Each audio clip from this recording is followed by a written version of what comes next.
dad badan baa hilibka kaga caaganaado yiri cholesterol baan qabaa hilib ma dhawaanayo laakiin hilibka geelo kale cholesterol ma uu fiican yahay indhaha aad buu ugu wanaagsan yahay vitamin A ga bismillaahir rahmaanir rahiim horta waxa jira waxyaabo badan oo aan scientifically loo go'aaminin ama aan cilmi baaris ku filan lagu sameyn cilmiga iyo hadalkana way kala duwan yihiin laakiin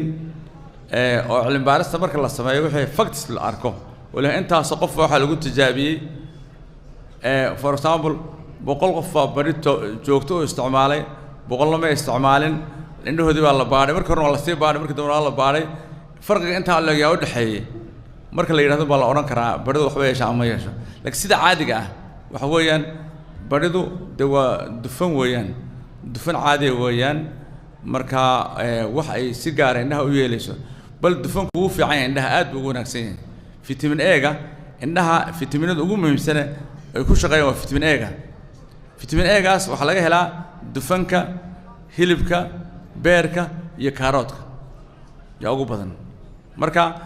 dufanku wax weyn ma yeelo indhaha wuu wanaagsan yahay bal waqtiga abaaraha marka la joogo waxa weey dadka indhaha nabarro badan baa kaga sameysma oo reer miyiga kale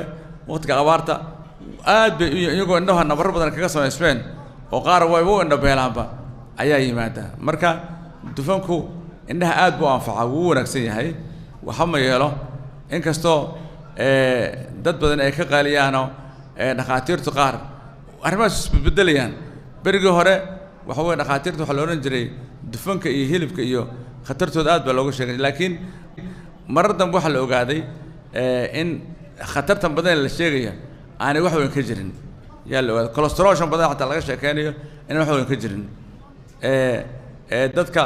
badan baa hilibka kaga caaganaado yiri cholesterol baan qabaa hilib ma dhawaanayo laakiin hilibka geelo kale cholesterol ma laha wax kale laakiin waxa xaqiiqo ah hilibku inuu yahay sayid dacaam cuntada ugu wanaagsan ugu faa'iidada badan ugu nafaqada badan jirkeena marka indhaha baridu horta xuma yeesho tan kale galmadu qudheeda looma hayo wax daliila in indhaha wax yeelayso maartay dadku ma iska yahay laakiin wax daliil looma hayo